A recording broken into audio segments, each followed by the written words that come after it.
Salutations dans le nom du Seigneur qui vous aime sans condition. Nous aussi au Club 700. Ces témoignages vont soit vous faire réfléchir sur la vie, votre condition, mais ce qui est sûr, vous ne pouvez pas être indifférent. Et notre devoir, c'est de vous montrer le chemin qui est Jésus-Christ. Salut, pasteur. Salut, Massi. Ça va? Très en forme. Effectivement, hein, Massi. Et bonjour à vous tous. Le Seigneur est vraiment proche. Et notre désir au Club 700, c'est d'aider nos amis à connaître et à reconnaître les bontés de Dieu, le Dieu créateur, à travers ses différents témoignages. Et aujourd'hui, nous allons commencer par l'histoire de Yacine, qui souffrait beaucoup. En fait, elle était tourmentée tout le temps par les esprits maléfiques. Et aucun féticheur au village ne pouvait la délivrer. Sa condition devenait de plus en plus pire. Regardez l'histoire. Ce jour-là, comme à l'accoutumée, dès que Yacine s'est mise à étudier, elle fut en proie à des crises convulsives. J'étais hors de moi. Je tremblais de tout mon corps. Au bout de quelques minutes, j'ai perdu connaissance. On m'emmena à l'hôpital où on m'a fait des perfusions. J'y ai passé 5 jours sans succès.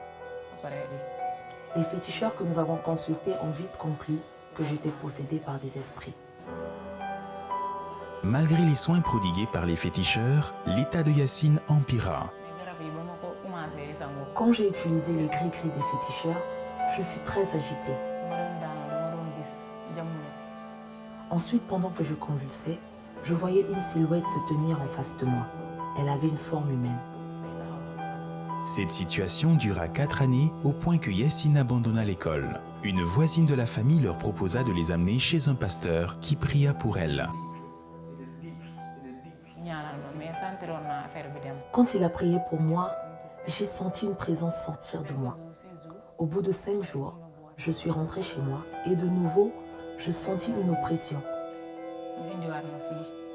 Je revins chez le pasteur et fus délivrée. Complètement délivré, Yacine accepta Jésus comme Seigneur et Sauveur et fut baptisé. Ma vie a changé. J'ai retrouvé le calme et la sérénité. Les démons m'ont quitté. Sa vie a tellement changé que Yacine a repris les études. J'ai commencé des études professionnelles en coiffure. Je ne fais plus de crise comme auparavant. À l'école, je prie même pour ceux qui sont malades. Témoin du miracle de Yacine, sa famille fut impactée par sa nouvelle foi. J'ai commencé à prier pour ma famille et mon père, qui avait un fétiche, comprit que Jésus est la vérité et remit tous ses fétiches au pasteur qui les a détruits.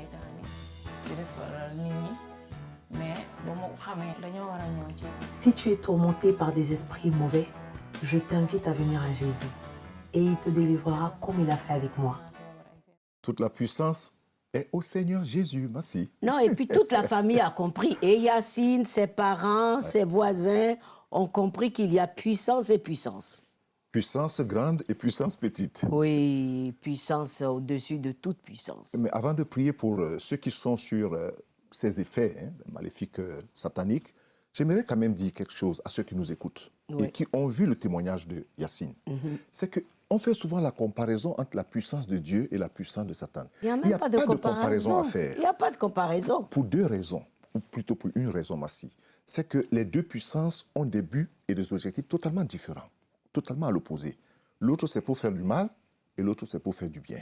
Et qu'on n'aille pas vous faire avaler que, oh non, il fait des choses, mais c'est pour le bien. Ça n'existe pas. Ça n'existe pas. Alors, certainement, il y a des gens qui attendent, qui, en suivant cette histoire, se posent la question, est-ce qu'ils peuvent aussi être délivrés? Surtout que ces personnes-là, quelquefois, utilisent un peu la Bible, utilisent un peu autres livres, enfin, un mélange pas possible. Alors, nous allons prier pour eux. Tout à fait. Alors, je vous demande à ceux qui suivent en ce moment de donner-nous un peu du temps. Et je ne sais pas ce que vous ressentez sur vous et tout autour de vous. Les rêves, en ce moment même. Au nom puissant du Seigneur Jésus-Christ, de Jésus. Nous prions, Seigneur, que tu Seigneur. visites tous ceux qui suivent cette histoire, ce témoignage de Yacine, Seigneur. et qui sont envoûtés, qui sont liés, qui sont, Seigneur, dans des liens maléfiques de la sorcellerie et de toute forme d'envoûtement. Au nom de Jésus-Christ. Parce qu'il y a la puissance dans le nom de Jésus. Oui, Seigneur. Et la Bible dit, il n'y a de salut en aucun autre, car sous ce ciel, aucun autre nom nous a été donné par lequel nous pouvons avoir le salut, et c'est le nom de Jésus. Nous vous délivrons au nom de Jésus-Christ. Au nom de Jésus. Nous libérons tous ceux-là qui sont envoûtés en ce moment. Nous libérons tous ceux qui sont liés au nom de Jésus-Christ. Recevez votre délivrance et votre guérison. Au nom de Jésus-Christ. Amen. Amen. Alors répétez avec nous Amen. Amen. Et confessez que vous êtes guéris, vous êtes délivrés au nom de Jésus. Amen. Amen. Et croyez-le surtout. Croyez-le surtout. C'est formidable, Massi. Oui. Soyez bénis, mais ne nous quittez pas. À tout de suite.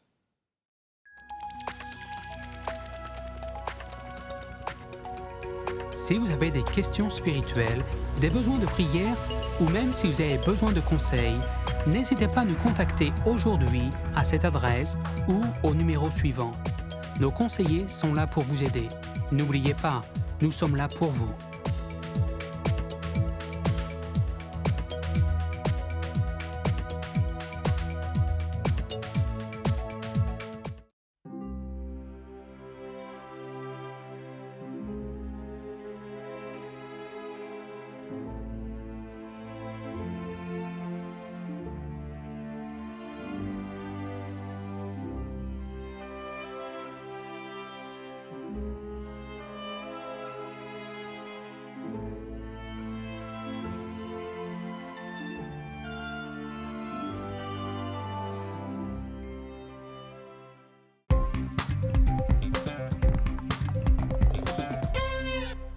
Bienvenue de nouveau au Club 700. J'ai le plaisir de recevoir dans notre studio une jeune, Uriel Legros, qui va nous parler de son parcours, avec qui nous allons avoir une gentille discussion. Bonjour Uriel. Bonjour. Merci de venir dans mon studio. Merci à vous de me recevoir. D'accord. Alors dis-moi Uriel, tu as 24 ans, jeune. C'est exact. Et tu es née dans l'église, comme on dit. Raconte-moi un peu comment ça s'est passé, ton parcours. Alors, mes parents se sont rencontrés dans une chorale à l'église et donc ils se sont unis. Et donc je suis née de cette union un an après. J'ai grandi dans une famille chrétienne, dans l'église. J'ai été enseignée selon les préceptes de la Bible. J'allais à l'église, j'aimais aller à l'église. Et puis, à un moment donné dans ma vie, j'ai fait le choix de ne plus aller à l'église et de ne plus suivre la parole de Dieu. C'était à partir de quel âge, là 14 ans, 13 ans, à partir, oui, de cet âge-là où j'ai commencé à vraiment me rebeller contre Dieu, contre l'église, contre ma propre famille. Ah bon? Oui. Et quelle était la raison? À vrai dire, je ne saurais même pas dire véritablement quel était l'élément déclencheur. Ça a été plusieurs choses. J'ai vécu plusieurs choses, des fréquentations aussi, des amitiés qui du coup m'ont emmené à m'intéresser aux choses du monde et m'éloigner des valeurs de la Bible. Comme quoi, par exemple? Les fêtes, entre amis, etc. Tout ça. La boisson? La boisson, oui. Ah bon? Oui. À cet âge-là déjà? Non, un peu plus tard. Un peu plus tard. Au fur et à mesure que tu avançais vers l'université ou... Oui, c'est ça. C'est au fur et à mesure que je grandissais, que j'avançais vers l'université. J'ai vécu aussi toute seule pendant un temps. Donc c'est vrai que du coup, j'ai pu faire des expériences avec des amis.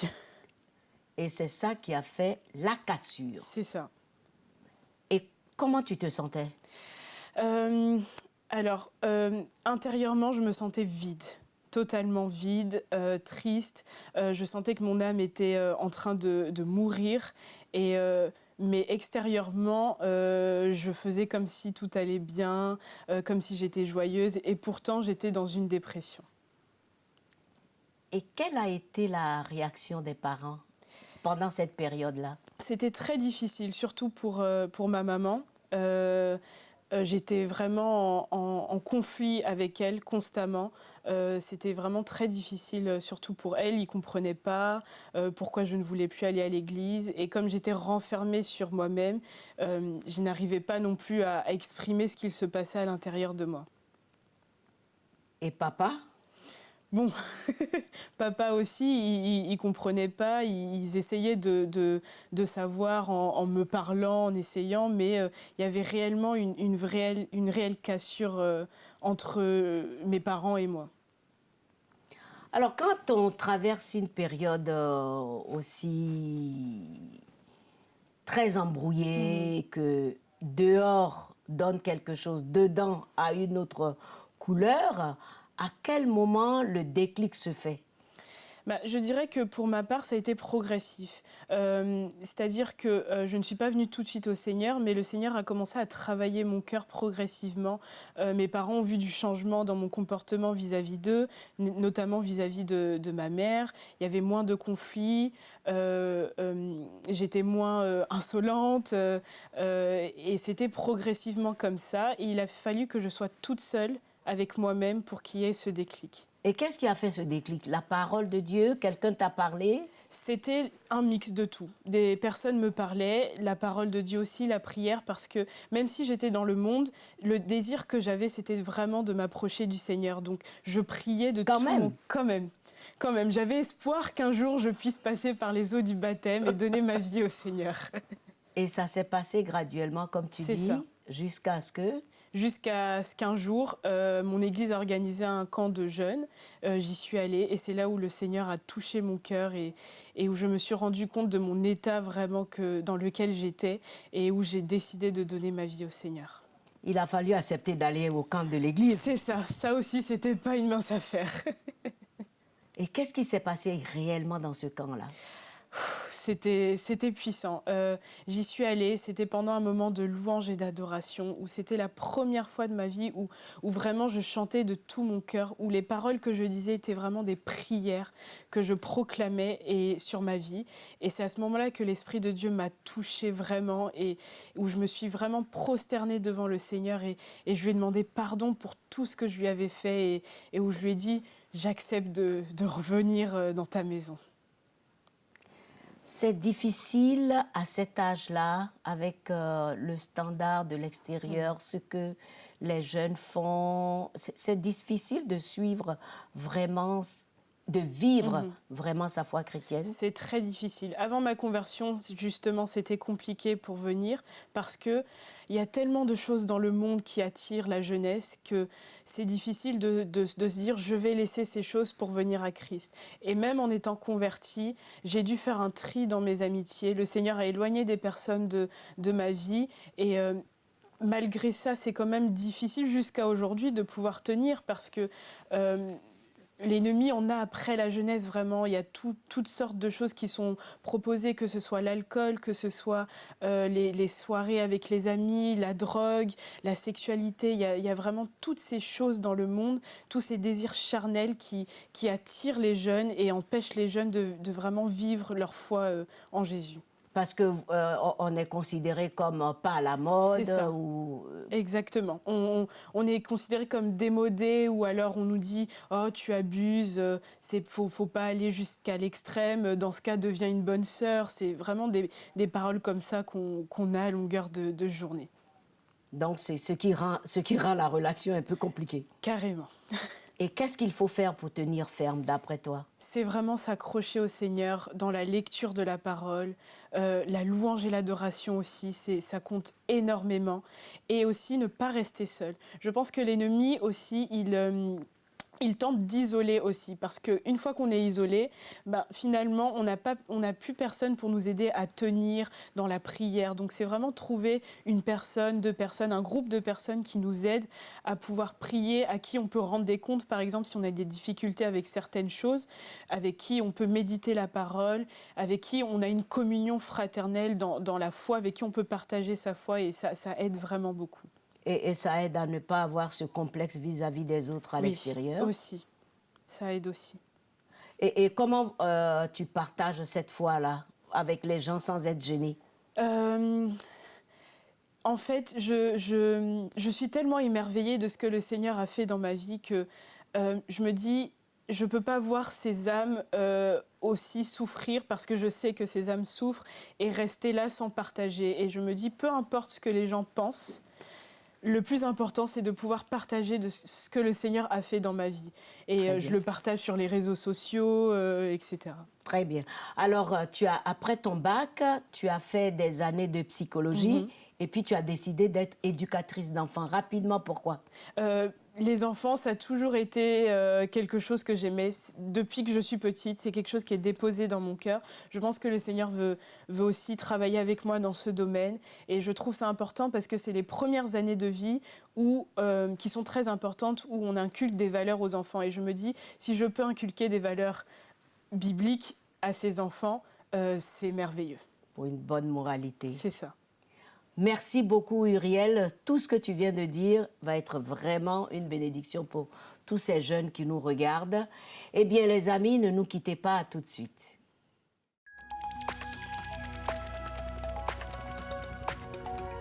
Si vous avez des questions spirituelles, des besoins de prière ou même si vous avez besoin de conseils, n'hésitez pas à nous contacter aujourd'hui à cette adresse ou au numéro suivant. Nos conseillers sont là pour vous aider. N'oubliez pas, nous sommes là pour vous.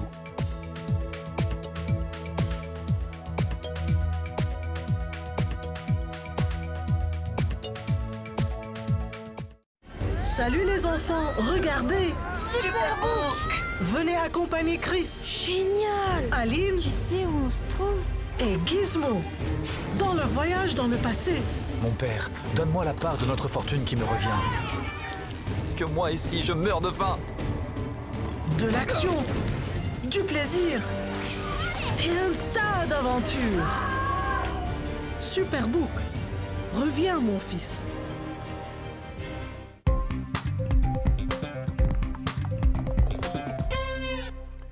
Bienvenue les amis, et toujours dans ce beau décor pour écouter la parole de Dieu. Jésus, la solution de Dieu au monde.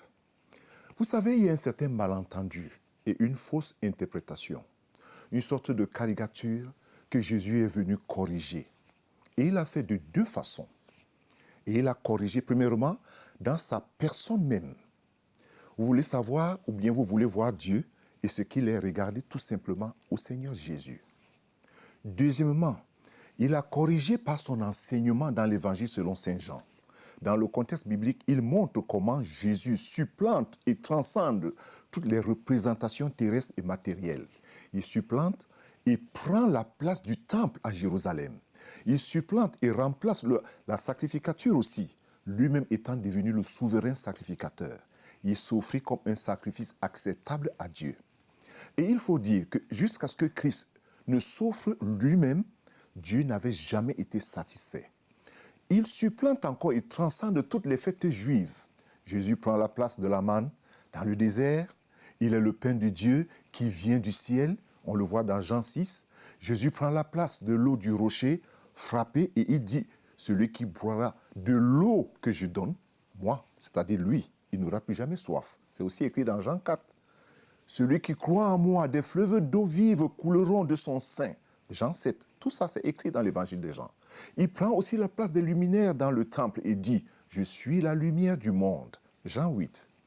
Il prend la place de tous les anciens bergers d'Israël et dit, je suis le bon berger. Alléluia. C'est dans Jean 10.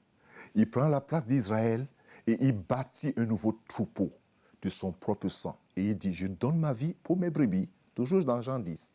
Jésus est la réponse à la recherche de la vie éternelle. C'est tout simplement lui et rien que lui. J'aimerais t'inviter à prier avec moi. Qui est Jésus pour toi? Qu'est-ce qu'il représente pour toi? Alors répète tout simplement cette prière. Elle est très simple. Seigneur Jésus, maintenant même, j'ai suivi ces témoignages et je crois que mon besoin c'est toi. Je t'ouvre la porte de mon cœur en ce moment même, demandant pardon pour tous mes péchés. Et je t'invite dans mon cœur comme mon Seigneur et mon Sauveur personnel. Change ma vie, Jésus, comme tu as changé la vie de tant de personnes. Et donne-moi d'avoir une nouvelle orientation de la vie. Amen et Amen. Alors j'aime me réjouir. Et je sais que ma sœur, elle va aussi dire... Oh, c'est magnifique. Amen, amen, amen, amen, pasteur. Et je voudrais vous dire, si vous avez prié avec le pasteur, que vous avez des témoignages, eh bien faites-le connaître. On va nous réjouir et fêter ensemble et glorifier le nom de Jésus. Et envoyez vos sujets de prière. Et si vous êtes prêts maintenant, nous passons aux questions-réponses avec le pasteur. Ah, je te suis. Très bien. Bonjour, pasteur. En fait, ils te disent toujours bonjour, pas à moi, hein, mais c'est pas grave. Bon. On partage le bonjour. On partage le bonjour. Bonjour, pasteur. J'aimerais savoir comment redonner la foi à quelqu'un qui l'a perdu face à une difficulté physique. Je crois que il y a peut-être plusieurs manières, mais choisissons les plus simples. Quelqu'un qui a perdu la foi, la confiance, parce qu'elle est passée par des choses peut-être très difficiles. Très souvent, lorsqu'on veut lui donner des conseils, ça ne passe toujours pas, parce que la personne est encore dans l'état de choc, comme blessée. La première chose, c'est de prier pour la personne. Tu te souviens, Massi, dans la Bible, l'histoire de Job, il était tellement si affligé que les paroles de ses amis le choquaient encore plus. Oui. Donc, la bonne façon, c'était de se taire et de prier. Et j'aime bien ça. Je pense que quelqu'un qui a été affligé et qui a perdu la foi, lorsqu'on est à côté de cette personne, la première chose, c'est de prier pour la personne. Beaucoup la porter en prière et prendre du temps de laisser la personne guérir intérieurement et maintenant apporter la parole. Rappeler à la personne les bontés de Dieu, voilà, les grâces de Dieu. L'amour de Dieu dans son cœur, oui. Quel que soit le choc ou les blessures. Oui. Et ça restaure, ça guérit. C'est important. Mais beaucoup plus la prière et apporter une parole réconfortante qui va dans le cœur de la personne. Mais pas une parole qui condamne. Non, il ne faut pas condamner la personne. Il ne faut pas dire à la personne peut-être c'est à cause d'un péché que vous avez commis. Oh, ça c'est méchant. Déjà, la Bible nous dit, le Seigneur dit qu'il ne brise pas le roseau qui est déjà cassé. Oui. Il faut le fortifier ou courber. Oui. Voilà, c'est ça. Très bien. Alors, comment connaître que Dieu est avec nous? Je sais que c'est une question assez délicate parce que certaines personnes pensent sentir Dieu. On ne sent pas Dieu. On croit en Dieu. On croit Dieu. Croire, c'est la foi. La foi, la Bible nous dit que c'est une ferme assurance des choses qu'on espère. Dieu de ce qu'on ne voit pas. De ce qu'on ne voit pas. Comment être sûr que Dieu est avec nous? Il faut croire Dieu. Il faut le croire dans le cœur. C'est la même chose lorsqu'on arrive à... Quand on prend un taxi, ou on ne connaît pas le taximan, mais on dit, OK, voici, je vais à telle destination. Et vous vous asseyez confortablement. Vous asseyez confortablement. Donc, vous croyez que ce monsieur va vous amener à votre destination. Vous ne le connaissez pas. Tout ce que vous savez, c'est parce qu'il est taximan. Ça vous suffit. Dieu, nous le croyons parce qu'il est le créateur du ciel et de la terre. C'est celui-là qui nous garde. Donc, nous croyons tout simplement en Dieu sans chercher à le sentir. Je sens Dieu. On ne le sent pas. On le croit, Massi, tout simplement. Merci, et pasteur. aussi avec l'aide des Écritures. Voilà, surtout. Bonjour, je vous en prie. J'ai un problème dans mon lieu de travail. Je mérite un meilleur poste, mais pour des raisons de méchanceté, on cherche même à me renvoyer. Que dois-je faire? Il faut garder son calme, Massi. La Bible nous dit que c'est dans le calme et la tranquillité que viendra votre salut. Oui. Souvent, nous aimons lutter pour essayer de nous défendre nous-mêmes. Mais plus nous essayons de nous défendre, plus on s'enfonce. Je conseille à cette personne de garder son calme et de garder vraiment son calme et sa confiance dans le Seigneur. Le Seigneur, au bon moment, va répondre. Et voilà qui est bien répondu. Le Seigneur, au bon moment, va répondre. Allons voir ce qui s'est passé avec cette gentille grand-mère qui voulait vraiment tout faire pour aider ses petits-enfants et qui avait d'énormes difficultés financières. Pas de ressources, que faire? Mais regardez. Grand-mère Mint commença à s'occuper de Zin et Mo, après le décès de leur père et l'abandon de leur mère. Elle faisait des collations de riz à vendre le matin pour les gens qui se rendaient au travail. Elle gagnait 1,50 $ par jour, jusqu'à ce qu'une mousson inonde leur maison au Myanmar.